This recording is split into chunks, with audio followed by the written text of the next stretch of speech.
Well, good afternoon, everyone. Happy Thursday. I hope you're having a great day so far. My name is Callie and I'll be your host today. And I just want to say welcome to our latest webinar on how financial professionals use Alteryx Designer to win. So in this session, we're joining Technion's own Dr. Kyle Roberts as he demonstrates how to leverage Alteryx Designer to save time and eliminate errors in data prep. So be sure to follow along and check out some of our previous webinars covering a range of topics such as visualizing data, mitigating the risk of transformation projects, modern data warehouses, and so much more, which can all be found under our website, on our website under webinar archives. And so now for a few housekeeping things before we get started. This webinar is being recorded, and the recording as well as any resources mentioned today will be emailed to you within the next few days. Additionally, we will have some time for a few questions at the end of the webinar. So feel free to pose any questions you may think of in the chat as we go along. And so with all that being said, I'm now going to go ahead and introduce today's speaker, which is Dr. J. Kyle Roberts. Kyle is a client success leader and data scientist here at Technion. He has held several professional positions at Southern Methodist University, Baylor College of Medicine, and the University of North Texas. He co-authored the YHAT package in R programming language. And additionally, Kyle is an expert in multi-level modeling and co-authored the Handbook of Advanced Multi-Level Analysis. And with that, I'll pass it off to you, Kyle. All right, Callie, thank you so much. Hey, everybody, glad that you're here today. Looking forward to this webinar. And as Callie said, if you do have questions, please put those in the chat. We'll try to address those at the end. Excited to talk with you about this because as I've taken on more roles here at Technion and moved into client success lead, and then also working with clients more directly, financial services is one of the areas that I've been really excited about. And it seems like the inside of there, we're having the same problems. So we're having the same things that are appearing most of all. And so I really kind of have four things I'd like to talk with you about today, and I'm going to add a fifth at the very end. But here's the first thing I want to talk about. Can we just talk about this? Let's talk about how much you hate that Excel files run your business and live on employees' desktops. I mean, if that's one of the things that again, we'll get called in, and if it's a bank or if it's an insurance company or if it's a credit union, they're just like, oh my goodness, these Excel files are killing me. Or Access databases, that everybody has them and they're a one-off. And so I really liked an article that I read not too long ago by Steve. And so he's a CTO at Muta. And he wrote this really kind of a fun article to read. It's short, it doesn't take long. It's data governance anti-patterns. And I hadn't heard this word anti-patterns before, but I thought it was pretty important because look what he says.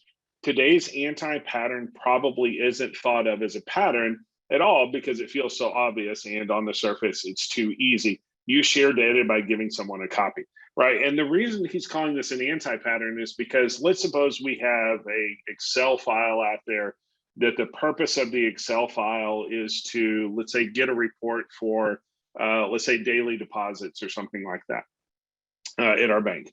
And in that report, it may actually live on 7 or 8 different people's desktop. And then what they're doing is they're taking that report because it comes into the CSV, they put it into an Excel file, and then each person makes changes. And then when somebody asks someone at a, let's say a board meeting or an all hands meeting, they go, okay, how much, what was our daily deposit average last month?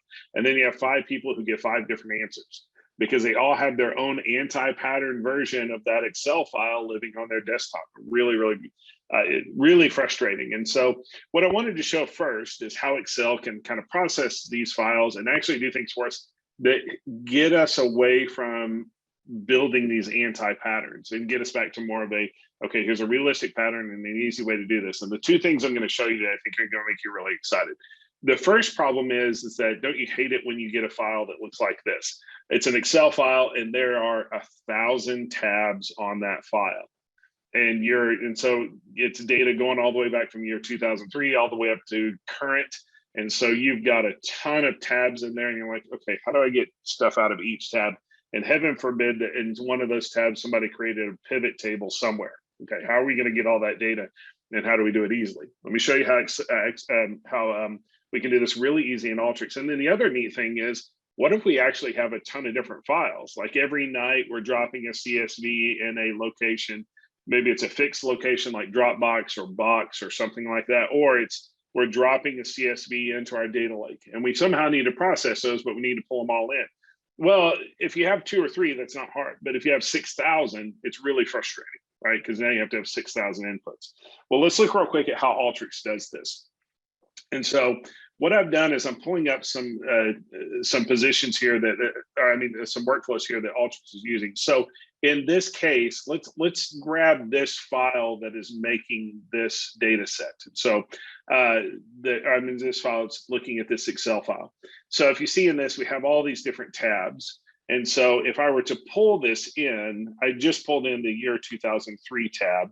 And so you can see I just have fiscal year 2003 over here. That's that data. But what if I wanted to pull them all in? Well, Alteryx thought about this. And so I'll tell you what, I'll just go ahead and delete this one. And I'll show you how we build this live and just exactly how simple this is. So what I'm going to do is I'm going to connect to that file, and I would just normally just connect right to it, but I can, because I've used it recently, I can go here. And instead of selecting a sheet, what I do is import the list of sheet names. And then now in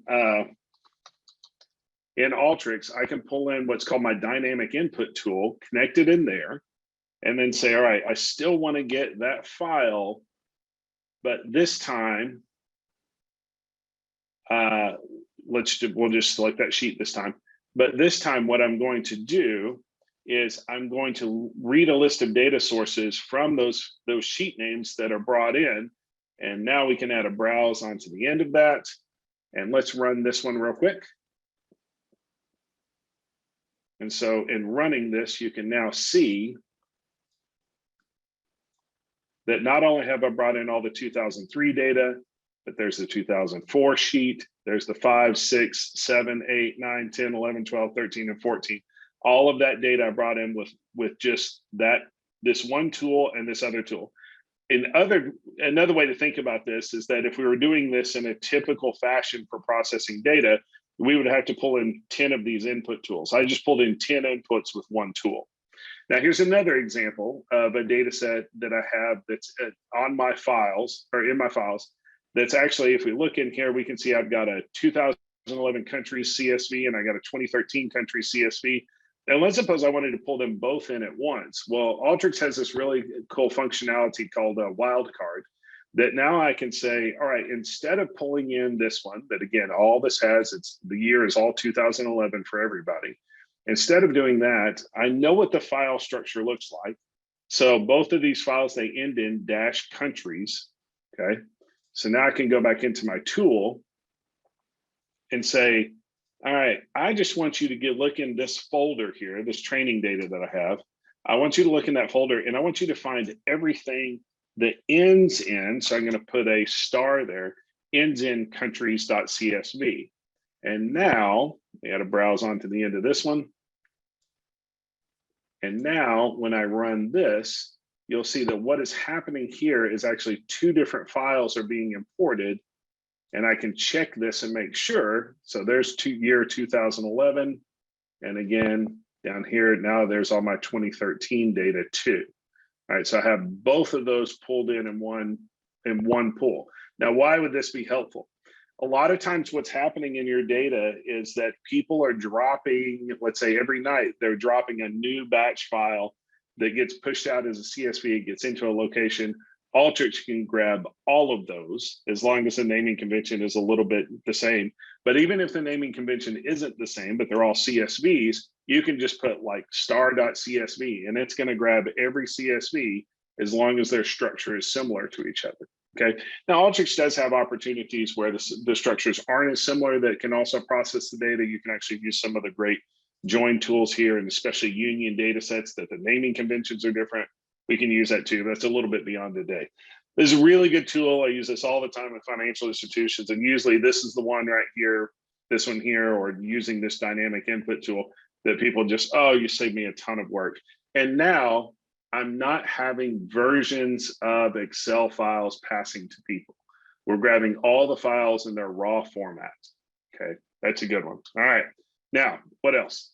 All right, let's talk about getting data out of a monolithic legacy systems that have no modern connectors. So I know this is not any of you. All of you have really modern systems. They're the best of the best. But every once in a while, somebody has one that's really bad. So at a bank that I was working with the other day, that they had this data coming in from a DB2 system. Man, it was tough coming out of here. And in fact, they were joking because they have one guy that once a week, he would log into eBay to look for the old dot matrix printers that have the tractor rollers. And so it's just like one continuous sheet of paper because that's how the data got printed out from this. They couldn't even use modern printers with it, but it was a lot of really important data. So what he did was he created just an example data file for this, right? And the only way he could output was as a .txt. And so here's what I wanted you to see from this. I mean, this is really ugly. Think about data that's coming out like this as a text file that you're having to parse out. And so that first row of data, this was a page header. And so we had to get rid of that. And then we had to be able to know, okay, here's my column headers, and they repeat every page. So there's my column headers. And then we've got this data underneath that is actually addressed. But the problem we have the data underneath is we have this timestamp out here. We need these things to match up. This John Doe, you notice that he has 1, 2, 3, 4 lines of address, and Jane Doe only has 3, right? So there's no great perfect pattern in here, but we have to be able to get this. Okay, so how do we do this? Well, in this case, what I did was I pulled that data in. So here's that text file that's being pulled in, and actually you can see it right here. Here's the entire text file that I'm pulling in. And you see also too, there's the page return key that basically tells the tractor printer, hey, go to a new page, and then we repeat all this stuff again. Okay, so I said, all right, 2 pages is enough, because if I can do it for 2 pages, I can do it for 2,000 pages. That's not a problem. And so what we had to do was we had to do quite a bit of Alteryx work where we're creating these column headers, we're pulling out the data, we're pushing it across. But then the nice part is that when I run this, then at the very end, I've got a great data set that is, all right, so there's my 12 rows of data, and then there's each of those lines. Now, it is repeating, but he made it repeating that way just because it was easier for him to make it. This is the actual data that was coming across. And so we went from this to this with Alteryx, right? Now, again, this did take me a little bit of time to do, but think of all the time that it saves from someone having to take this and manually input it into another system. And now think about the cost of that manual input and the potential for making mistakes on that. I mean, that's just something that we couldn't endure at the bank. It's the possibility that someone, instead of putting in 2, 3, 1, 2, 3, they maybe put in 2, 3, 2, 3, 3, or something like, or 2, 3, 2, 3, 2, or something like that. You know, so that cost of getting that wrong. And then the auditing. Now I'm pulling it from the actual data. We're not manually entering that anymore. And so one of the things he said, though, is that he goes, well, okay, so I have a problem, because that's great, but I have multiple people who are processing these files. They're coming from the same system, but they're going to different people. And I don't want to buy an Alteryx license for each of them. I go, no problem. What we did is we turned it into an application. And in turning it into an application, we put it up on their Alteryx server. And so now anyone there can go to this app, and then they can run it, and they don't have to have Alteryx to do this. And they can say, okay, hey, here's my new file that that's my file that I have, and then go ahead and run this for me. And so what Alteryx server does is it runs this application right here, and then it gives them the output like this. And now you say, all right, how do I want that file out? Give it to me as a CSV, right? With I'll just do Latin there. And now I can download this file without actually having to run Alteryx or know how to do any of the stuff in here. I don't have to worry about knowing how to do that. All I know is I have to go to this web page and I have to run that app. Okay, so that was another example of a way that we kind of helped. Alteryx can help really get a lot out of your data, save you. You can't even imagine the number of person hours that this saved for the bank of being able to do this. And again, it took me about maybe 12 hours to build that tool for them. Okay, now they have it forever. They don't have to, they do need to get rid of this old dinosaur of a legacy system, but they don't have to do it today. We just bought them a bunch of time. Okay. All right, so next one. Let's talk about text. Okay, so unlocking the value of unstructured data. This is a new offering for Alteryx, and they're getting better and better and better at it. And it's really kind of a neat new offering.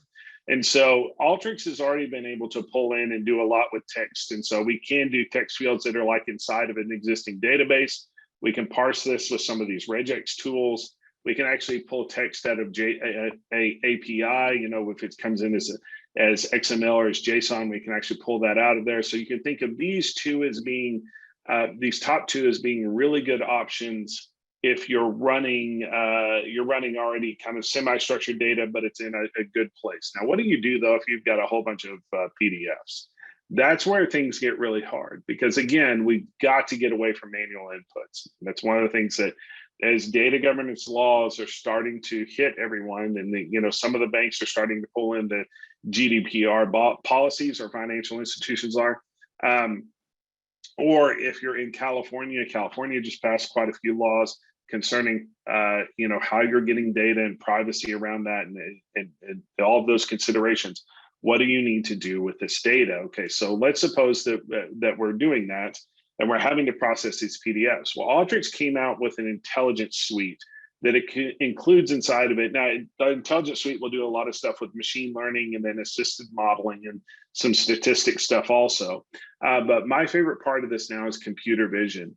You do need to have a newer version of Alteryx to run this, and it is an additional purchase on top of Designer.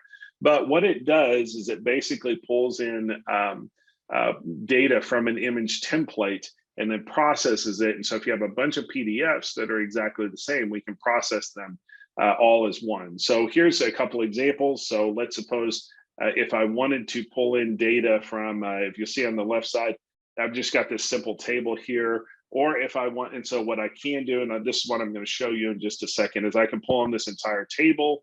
And then if I have more people or more PDFs in there that we're pulling from other tables, I can do that. And then also too, let's say we have a standardized invoice that's being sent to us that's a scanned invoice, and we know, okay, so I always have quantities here. So I might be able to draw a box around that. The descriptions here, I can grab the company name up here and pull that information in. And so we can actually literally every cell that we want to grab, we can grab, or we can grab things as a table. All right, so here's the example of this. So here's the example. In this case, what I'm doing is I pull in one of the PDFs as an example, and I literally just draw this red box around it, and I'm going to call my red box T1. Okay, so table 1.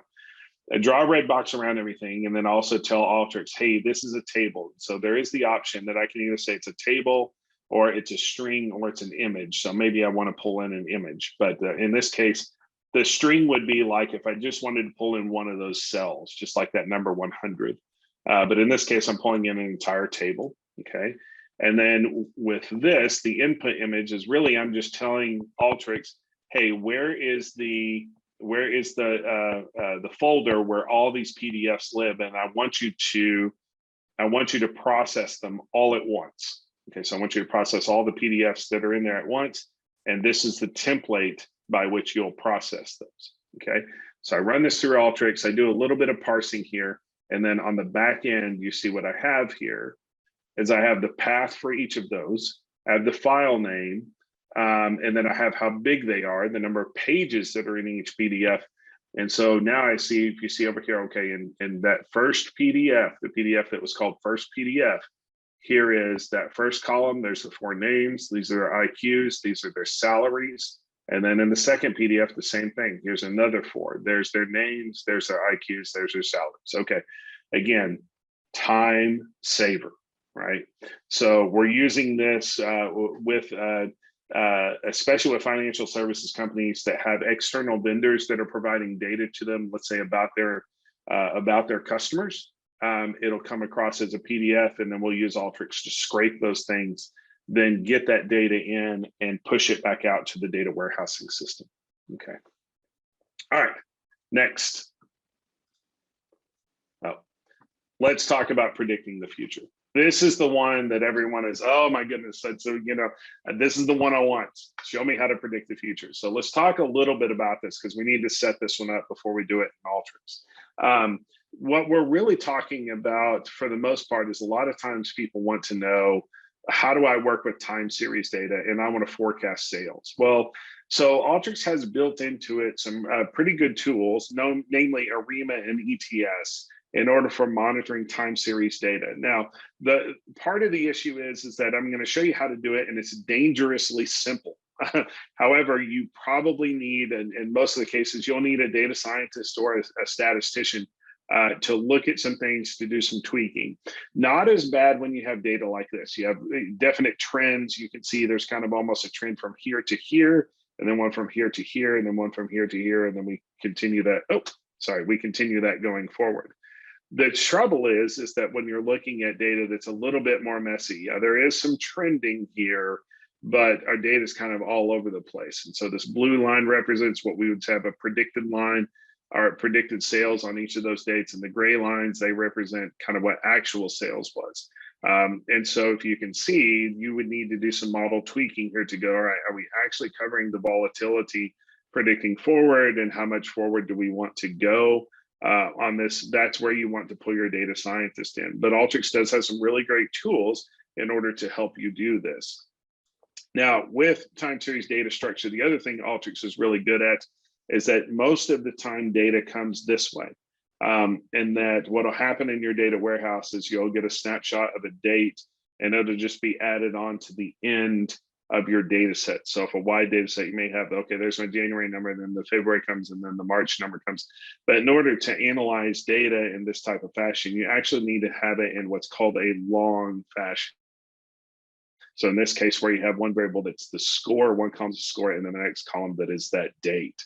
And so Alteryx really simple to actually generate from this type of file right here, generate something that looks like this type of file so that we can actually analyze it, okay? And then there's lots of different types of time series. The top two would probably be ARIMA and ETS. ETS is typically used more when you see a seasonality trend on certain things, okay? ARIMA has a little bit more functionality, and you can actually tweak the models a little bit more. It won't do, in Alteryx, we won't do multi-level time series. However, you could do this with the R tool. You could, or with Python, you could pull the, well, I'm sorry, not Python. With the R tool, you could pull an R tool in, and then look at pulling in a package like LME4, and you could do something called multi-level time series in there, but it's not available out of the box for Alteryx. Okay, so let's talk about what this looks like. So here's a good time series workflow where I have data coming in, okay? And so this data is really, really messy, right? I've got data coming in from the store, and then from an item inside the store, and then I have sales, and then I have a date. And so really what I need to do is set this up to where I'm just going to look at a single store, a single item functioning in single store across time. So by the end of this, I've really got, for a certain date range, I've got 1,810 records. These are daily records that I'm pushing forward. Okay, so that's how many sales. And so really what we want to look at here, I've run it as an ARIMA, and then I've also run it as an ETS, but here's what I want to look at, because I think this is the part that's really helpful.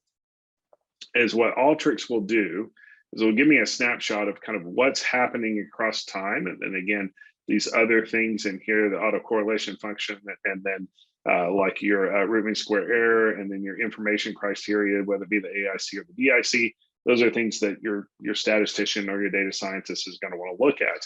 But the nice part about it is that I can get some really good ideas about what's going on during certain periods. And so let's say I'm looking at this period right here, and I go, I really want to see what was happening there. Alteryx is going to allow you to really kind of do some drill down across time of okay, why is there a lot of volatility, or even more so, like what happened during this peak? And so now I can look in here and go, okay, why is that peak so much higher? And maybe I can get some ideas about, now what it's showing me is, if you see up at the top, it was that was July, the 18th record in July. And then there's the 19th. So I'm getting some ideas of why those jumps are happening and going back to dates. But the nicest part is actually this. We go right here. What Alteryx is going to do is it's going to allow me to predict, and I set it for 14 days into the future, is that I can go, okay, based on my historical trends and what I'm seeing from sales, what are we going to predict our sales to be for the next 14 days? And so this blue line that I'm on right here, that would be the actual predicted sales for each of those days. You can think of this light blue block inside of here that's like a 80% not confidence interval and then a 95% confidence interval. And so the reason that this is nice is what I'm doing is using my own data to predict what I think will happen in the future on sales. And now I know what I need to do for inventory stocking going forward. And so if we were doing this in a store. But think about this also, that this is really nice, especially if you're looking at trends. And let's suppose you're a bank. Okay, and you're looking at trends, and you need to know, because especially around Christmas time, you're required to have a certain amount of cash on hand when you run when you're trying to just determine how much cash should be in your branches. You're trying to determine, okay, how much cash on hand am I going to need in order to be in compliance? And so if you have years worth of data, we can actually predict those things going forward. And so you can know, okay, I'm going to need to order this much cash, or actually I can run with less cash right now because we've historically been in a bit of a dead period. Instead of just going, okay, we need to always be way on this upper end just in case, you can leverage your cash a little bit better on that front. Okay, so that's really kind of about predicting the future. Now, there are other ways to predict stuff too. We use a lot with marketing campaigns, Alteryx with marketing campaigns. So we try to predict, I've helped more than a few financial institutions try to figure out, hey, what is the next best sell for us? Meaning that we've got all these products, and what with each of my customers, or if you're a credit union, each of your partners, you've got an opportunity to say, all right, they have these 3 products, but of my other 5, which one are they most likely to buy?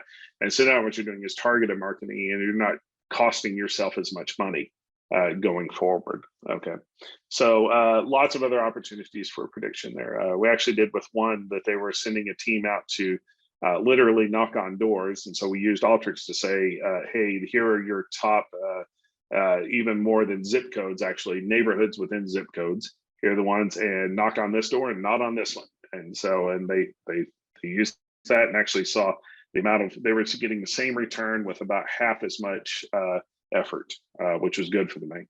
Okay. All right. So finally, let's talk about other ways that financial services companies use Alteryx. And this is kind of some other big ones. The first is, we really talked about this before, Excel is not a database. And in an area of increased scrutiny and increased regulation, and especially if you're in California, all of these laws are coming down, and then you may be asking yourself, okay, when is GDPR going to hit us? Because there has been talk about, okay, how do we develop a global reporting requirements and also safety requirements or security requirements? When is that going to hit us? And then we have all these Excel databases that live on people's desktops. That's as you well know, I don't need to say this, but it's not a database, and it's not secure. So we need to get data out of that. Alteryx can help with that, and it's one of the huge things it does in a really easy fashion. Okay. The second is ease of connection to Snowflake, SQL, AWS, Azure.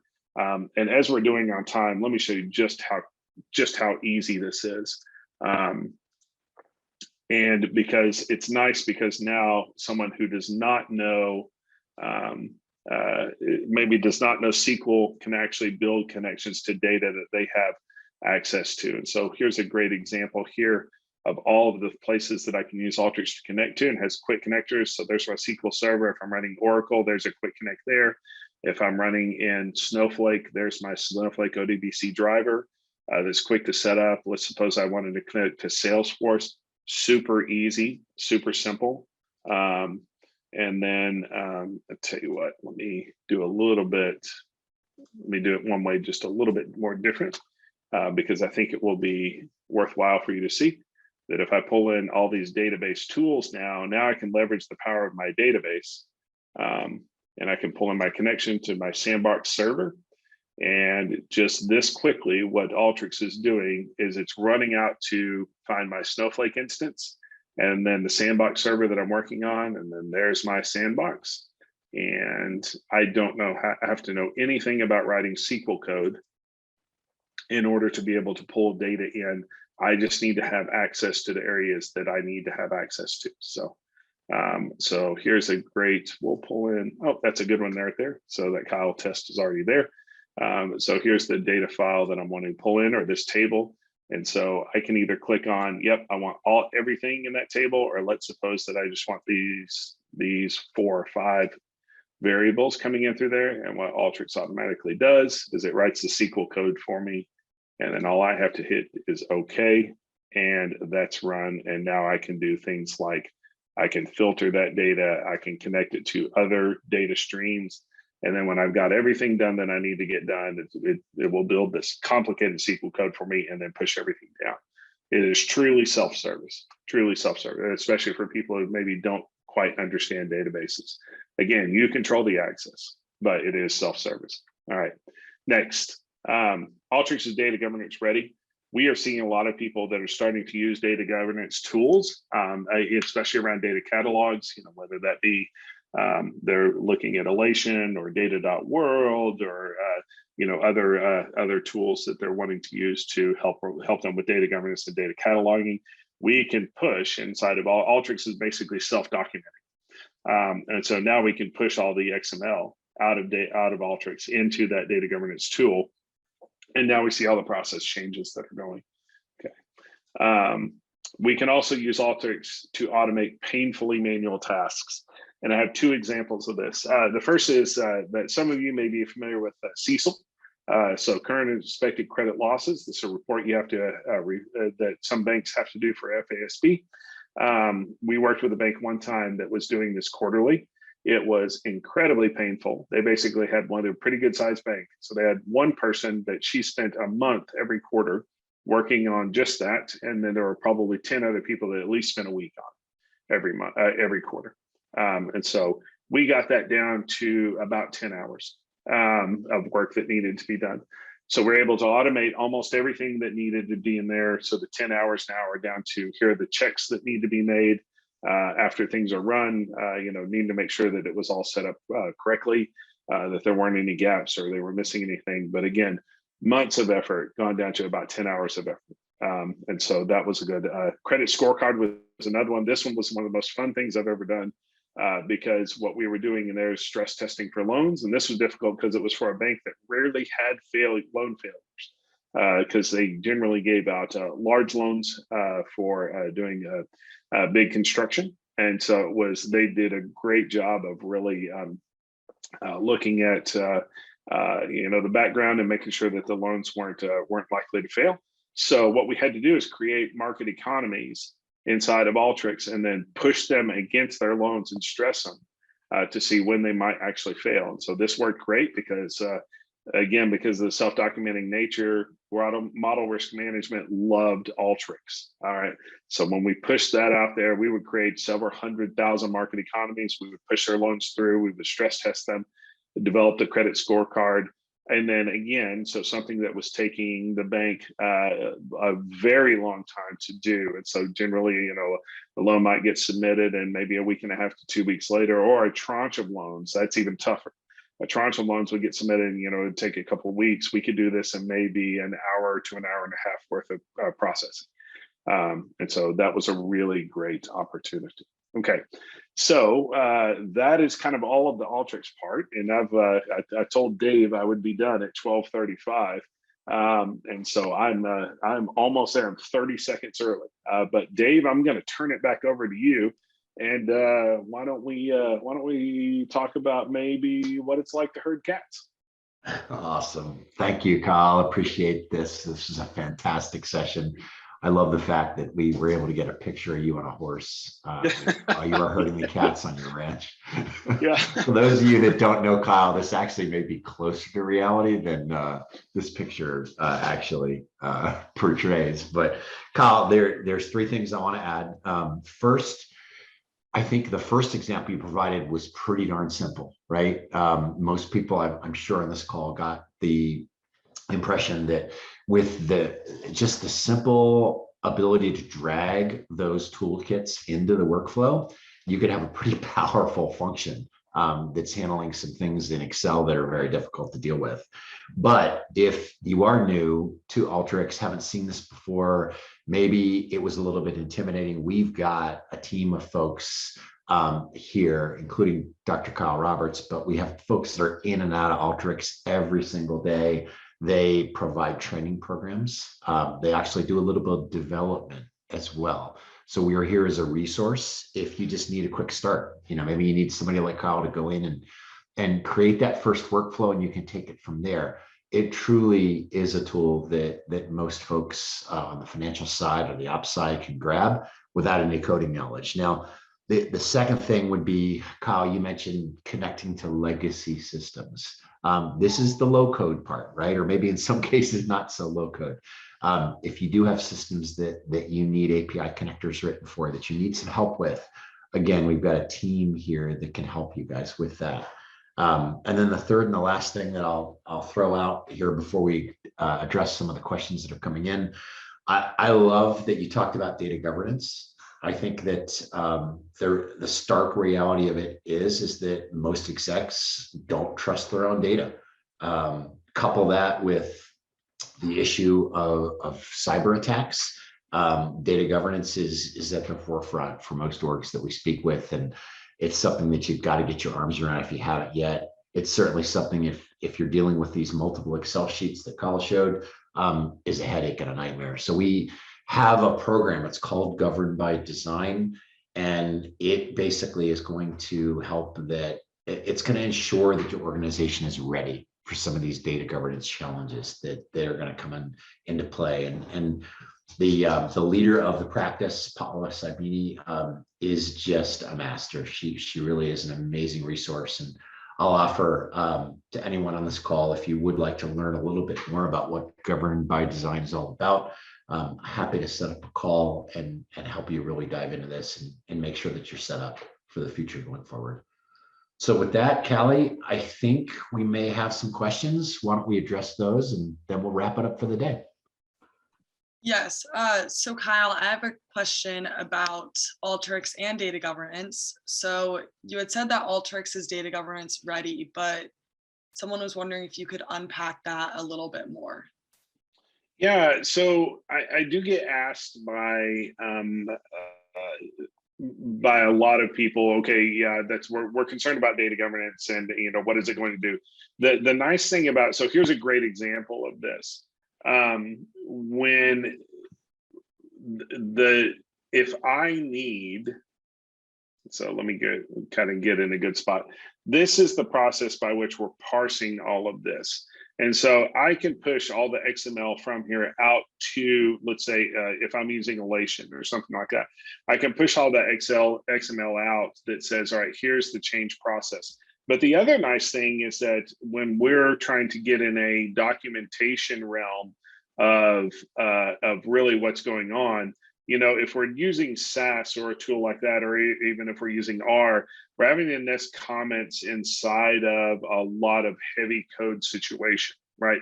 Whereas if I need to put comments inside here, then I can literally pull in a comment tool, and I can type something in here for for the people that are in data governance that says, all right, this is something complicated. So I go, this is where I did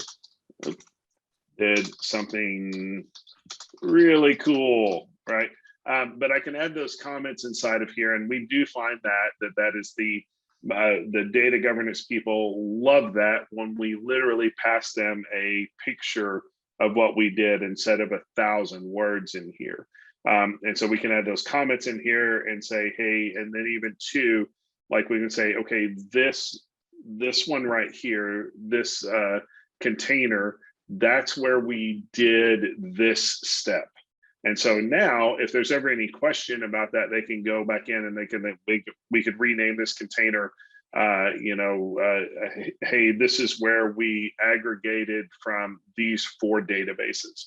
And so that's really nice. People, data governance groups love Alteryx when we start to show them, all right, here's the stuff we did, instead of them having to parse code. Okay.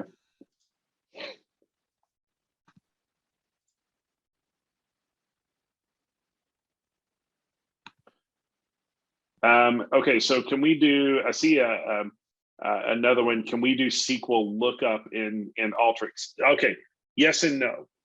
That's that's a good question. So you can, in the sense where I was looking here, so we can start to do we can do some searching inside of here for back if we're set up in a SQL situation or setting. Well, let me pull up that query builder.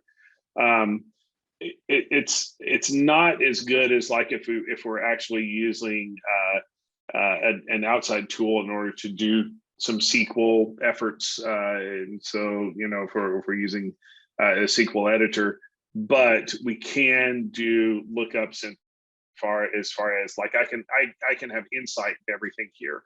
It's not meant to really do that. SQL lookups, if you will. So I can't like search for things inside of here, but I can take those stored procedures and actually put them in here. And so, well, I'd say stored procedures if I'm connecting to a SQL instance. This time I'm connecting to Snowflake, so I'm not able to do that there. But we can do that from Visual Query Builder. You can actually write your own code if you would rather. But as far as doing SQL lookups, like if you're searching for certain things, this is probably not the tool to do that with. We'd want to use a different tool. Okay. All right. Any other questions? Let's see. Yes, another one came through. It's how to define dynamic variables. So I may need a little bit more on that. Does it mean like the variable names are changing across time, or like, or was it more of defining? Let me see down here. This is a way that I can pull out some of those dynamic renames. Variable values are changing. Okay, great. That's a good thing. So this is, okay, in an instance where I'm here and I'm actually connecting to my SQL source, to my Snowflake source, if that variable is changing, every time I hit run, it will grab all the new data that is out in that source. And so if that data is changing, that will help. Now, another thing that you can do is when you're actually pulling in data, and let me give a good example of this, is let's suppose that new variables are appearing in your data set every time. So it's not just you're adding more data vertically, vertically, you're actually adding more variables horizontally. Okay, so let me show you a good example of this. So if I go into, let me just connect to this one. Okay. All right.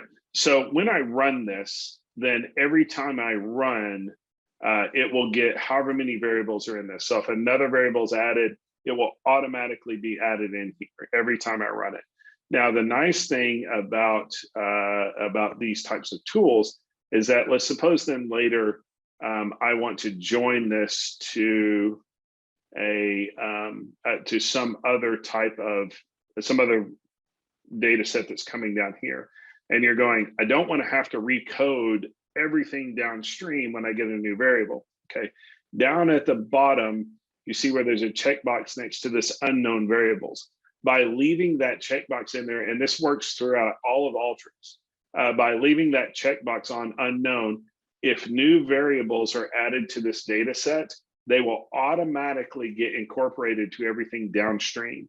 And so by leaving that as unknown, I'm saying, okay, always get everything that's in there. Now I can uncheck that and then just say, okay, I just want those variables. That's the only one I want. But by checking this now, everything downstream will be updated, and it's not as though I'm not having to update each piece of code or each tool as they appear there. That's a great question. It's a great question. And Alteryx really smart about that. Really smart. Yeah. So again, just by checking that, that will add that into there, and everything downstream will then be added in. So. And Kyle, did you see the next question? Where do we define and add these? Yeah, that would be that. This is where those are. So the definition, if it's something that's added and then we need to define, then we could actually, later on, then what we could do is pull in a select tool. And then now once those appear, those unknown variables appear, then we can actually redefine what they are coming in there. So we could say like, okay, run this. I'm going to put this in a container. And okay, I'm going to run this, but then after that, that's where I can define what those variables are, or refunction them, or say, hey, they came across as a string, but it's actually numeric. And so redefine those just with the select tool. It's as easy as that. Okay. Great questions. Okay, well, Callie, I think that's it. I'll stop sharing. All right. All right. Well, again, if any of you guys develop further questions, feel free to reach out to Kyle. But big thank you to everyone for attending. If you would like more information about Alteryx Designer or Technion in general, or our Governed by Design program, feel free to reach out to Kyle, Dave, or myself. As a reminder, this webinar was recorded, and any resources mentioned will be emailed out to you within the next few days. And thank you again for joining our webinar today. Have a great day.